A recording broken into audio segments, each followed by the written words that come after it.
দেশের বিভিন্ন জেলায় শেখ হাসিনার স্বজন ও আওয়ামী লীগ নেতাদের বাড়িঘর ভাঙচুর করেছে বিক্ষুব্ধ ছাত্র জনতা।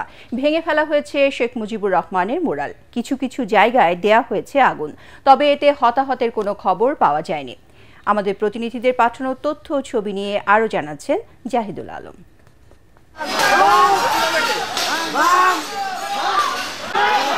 নোয়াখালীর কোম্পানিগঞ্জে ওবায়দুল কাদেরের বাড়ি ভাঙচুর করেছে ছাত্র জনতা।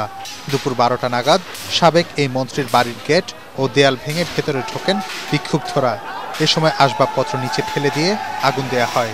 পরে ওবায়দুল কাদেরের ছোট ভাই শাহাদাত হোসেনের বাড়িতেও ভাঙচুর চালানো হয়। পূর্ব ঘোষিত কর্মসূচি অনুযায়ী বুধবার রাত 12টার দিকে বিক্ষোভ মিছিল নিয়ে বরিশালের কালীবাড়ি রোডে সাবেক সিটি মেয়র সেরনিয়াবাদ সাদিক আবদুল্লার বাসভবনের সামনে যায় বিক্ষুব্ধ ছাত্র জনতা। এ সময় সেখানে বিক্ষোভের পাশাপাশি ভাঙচুর করা হয় তার বাসভবন। পরে রাত 2টার দিকে ঝালকাঠি 2 আসনের সাবেক সংসদ সদস্য ও আওয়ামী লীগের উপদেষ্টা মণ্ডলীর সদস্য আমির হোসেন আমুর বরিশালের বাসভবন ঘিরে ফেলে আন্দোলনকারীরা। পরে বুলডোজার দিয়ে ভাঙা হয় বাড়ির একাংশ।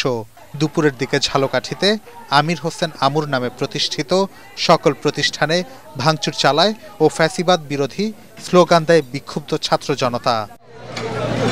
কুষ্টিয়া 3 আসনের সাবেক এমপি ও আওয়ামী লীগের যুগ্ম সাধারণ সম্পাদক মাহবুবুল আলম হানিফের বাড়িতে ভাঙচুর করে বিপ্লবী ছাত্র জনতা। এক পর্যায়ে আগুন ধরিয়ে দেয়া হয় বাড়িটিতে। খুলনায় শেখ হাসিনার চাচা শেখ আবু নাসেরের বাড়ি বুলডোজার দিয়ে গুড়িয়ে দেয়া হয়েছে। নগরের ময়লাপোতা এলাকার বৈষম্য বিরোধী ছাত্র আন্দোলনের নেতাকর্মীরা ওই বাড়িটিতে ভাঙচুর চালায়। আওয়ামী লীগের উপদেষ্টা মণ্ডলীর সদস্য ও ভোলা 1 আসনের সাবেক সংসদ সদস্য তোফায়েল আহমেদের বাসভবনেও আগুন দেয়া হয়েছে। বুলডোজার কর্মসূচির অংশ হিসেবে চট্টগ্রামের জামাল খান সহ বিভিন্ন স্থানে মশাল মিছিল করেছে বিক্ষুব্ধ ছাত্র জনতা। এ সময় চট্টগ্রাম মেডিকেল কলেজের পুরনো একাডেমিক ভবন, চট্টগ্রাম প্রেস ক্লাব সহ যেখানেই শেখ মুজিবুর রহমানের মুরাল ছিল সেগুলো ভাঙচুর করা হয়। স্লোগানে স্লোগানে উত্তাল ছিল নগরীর সব এলাকা। চুয়াডাঙ্গায় গুড়িয়ে দেয়া হয়েছে জেলা আওয়ামী লীগের কার্যালয়ের মূল ফটক সহ শেখ মুজিবের মুরাল।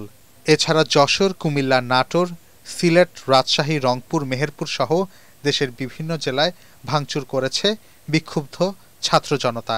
এ সময় তারা বলেন, ফ্যাসিবাদের দোসরদের সকল আস্তানা ভেঙে দেয়া হবে। আলহামদুলিল্লাহ। Bureau report, ATN Bangla.